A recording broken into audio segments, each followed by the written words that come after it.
Okay, good and positive day. Our video episode topic for today, it's all about the biblical truths about money, what every Christian should know. Anyway, bago natin uumpisahan, magpapakilala muna ako. I'm Oji Sanchez, your Mr. Go Positive, Financial Educator of International Marketing Group since 2018.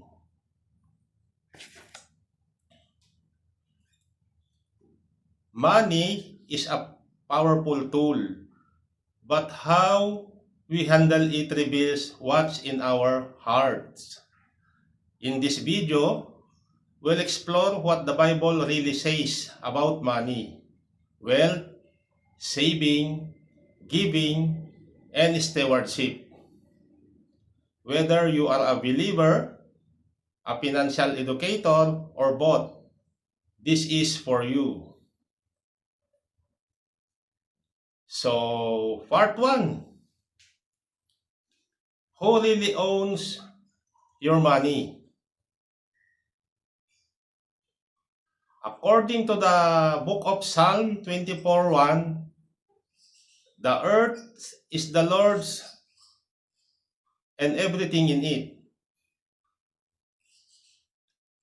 So, maliwanag na ang mundo ay pag-aari ng Panginoon at ang lahat ng bagay na nandito. So, wala tayong pag-aari.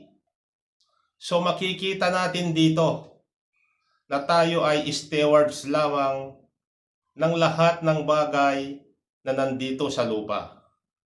Kahit anong kayamanan man yan, pera, ginto, o property. Dahil ipinanganak tayong walang dala at aalis din tayong walang dala. Part 2. It is wrong to be rich. Yun. Hindi masama ang maging mayaman. Basta huwag lang tayong greedy at makasarili. Wealth is not an evil. The Bible never says that money itself is bad.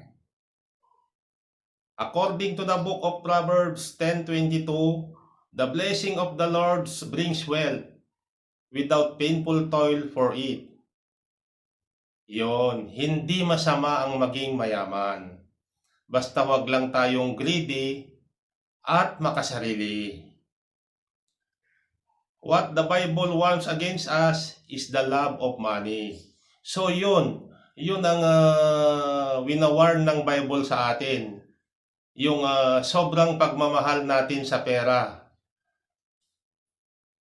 Yung sinasamba natin ang pera at dinodiyos natin ang pera. Part 3. The Bible supports planning. Jesus himself talk about budgeting. Kaya kaming mga financial educator sa IMG, kumikilos kami ng naaayon sa aral ng Bible. Yon, yung kung kilala ninyo si Brother Bo Sanchez, our Catholic charismatic preacher.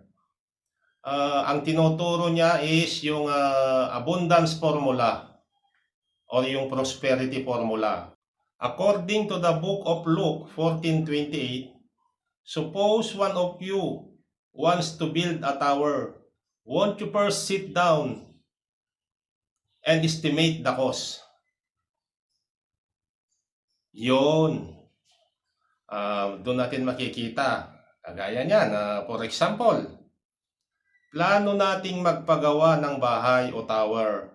Hindi muna tayo umupo para kwentahin o estimate ang cost.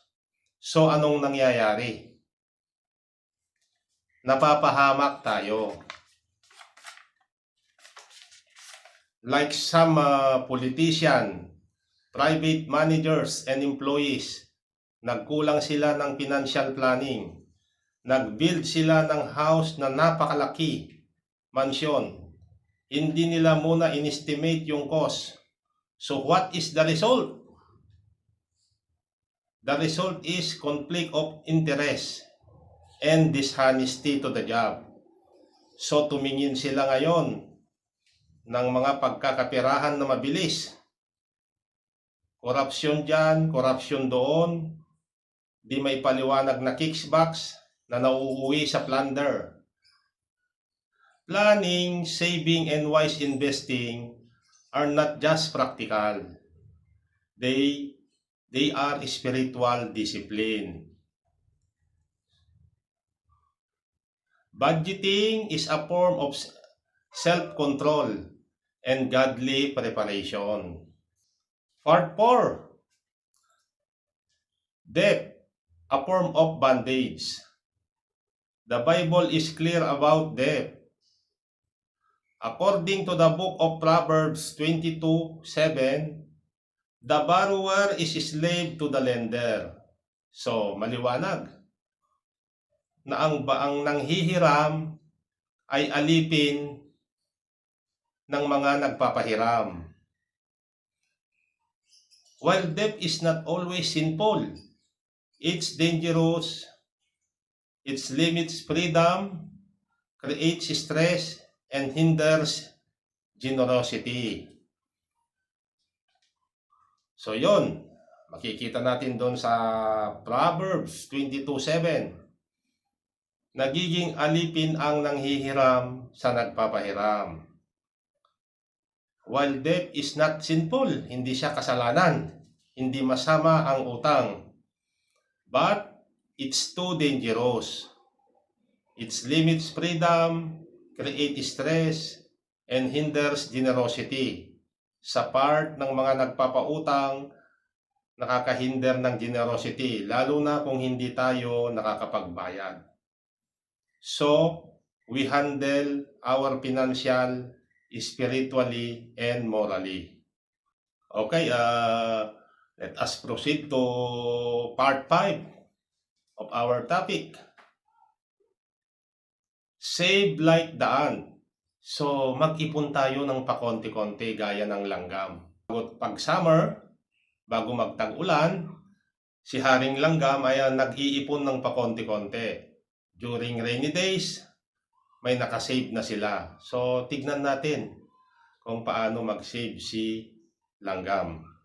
Did you know the Bible recommends savings?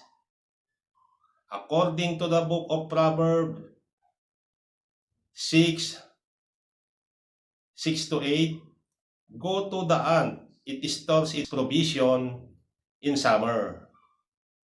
So makikita natin dito na saving is a biblical emergency fund, retirement, and wise investment are part of godly stewardship. So mag-ipon tayo ng pakonti-konti gaya ng langgam. Pag tag-ulan, meron na siyang nakasave. So, klaro na ang pagtitipid, pag-iipon, emergency fund, retirement, wise investment are part of godly stewardship. Ito ang mga paraan sa pag-iingat sa lahat ng mga biyayang ipinagkaloob sa atin ng Poong May Kapal. Ang pag-iipon ay isang responsibilidad, hindi pagkamakasarili. Part 6. Generosity is a lifestyle. Generosity is not just encouraged in the Bible, it's central. According to the book of Acts 20:35, it is more blessed than to receive. As per on the book of 2 Corinthians 9-7, God's love a cheerful giver. When we give, we reflect God's heart, and He promises to provide when we trust Him without our giving. So, makikita natin sa Book of Acts 20:35, mas maganda ang nagbibigay kaysa sa binibigyan. Ayon naman dun sa Book of Corinthians 9-7, minamahal at kinalulugdan ng Diyos ang nagbibigay ng taus-puso. Kaya mga kasama, we encourage ourselves in consistent giving, not just in tithes, but in compassion. So, yon makikita natin. I-share ko sa inyo si Brother Bo Sanchez. Kaapelyedo ko, si Brother Bo. Si Brother Bo Sanchez is a Catholic charismatic preacher. Yan. Siya yung nagbibigay sa mga seminar ng abundance formula or prosperity formula. That when we receive 1,000 blessings from the Lord, the 70% is for family. The 20% goes to savings and investment. And the 10% is give to God as our tithes. Basta bahala tayo kung anong formulang gagamitin natin. Kung 70-20 rule ba, mas maganda. 60-20 pala and 20 rule. Para yung 20%, the 10% is tithes for God, for our church, and then yung 10% is goes to charity. Bahala tayo kung sinong i-charity natin, yung kamag-anak nating nahihirapan, kung may kumatok sa pintuan natin na emergency or what. So, bahala tayo. Di ba? Basta hindi masama ang kayamanan. Ang winawarn lang ng yung Bible is yung ginodiyos natin yung kayamanan natin. Di ba? At huwag tayong maging greedy at makasarili. So, we go to the part 7 of our video episode. So, part 7, beware of get quick rich schemes. Yan. The Bible warns against shortcut to wealth. Yun. Winawarn tayo ng Bible sa mga shortcut to wealth. According to the book of Proverbs 28-20, who hasten to be rich will not go unpunished. Wealth built slowly through wisdom and discipline lasts longer than the instant riches. So ito, lalong-lalo na sa panahon ngayon, winawarn tayo ng Bible. Maraming naglalabasan ngayon like the scams, crypto traps, yung mga cryptocurrency, gambling in the name of fast profit. Yan yung mga winawarn sa atin ng Bible. Yon. So it is clear. Wealth built slowly, it lasts longer. Ang mga kayamanang pinaghirapan ay nagtatagal kaysa sa mga kayamanang nakuha sa mabilis na pamamaraan. So, mag-ingat tayo sa mga kumakalat na scams, crypto traps, gambling in the name of mabilisang kita, fast profit. Okay, part 8, leave a godly legacy. Biblical money management is not just about now, it's about legacy. According to the book of Proverbs 13:22, a good person leaves an inheritance for their children's children. Yon. So, maliwanag. Ang mabuting tao At mabuting magulang ay nag-iiwan ng mana sa anak ng kanyang mga anak. I mean. So I encourage you to for estate planning, family financial education, and living a life worth imitating. So, instead na hindi naman masama ang mag-go with the entertainment tayo, maglakwatsa, gumala, pero bigyan din natin ng time. Kung merong mga nagbibigay ng mga free financial literacy seminar, mga estate planning seminar, para sa pamilya natin yan.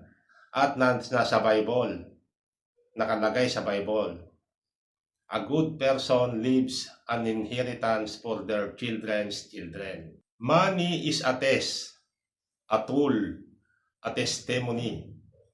And when handled God's way, it brings freedom, not fear. Okay. Kapag ang pera na nasa atin ay ginamit natin ng mabuti, wala tayong ikababahala sa harapan ng Diyos.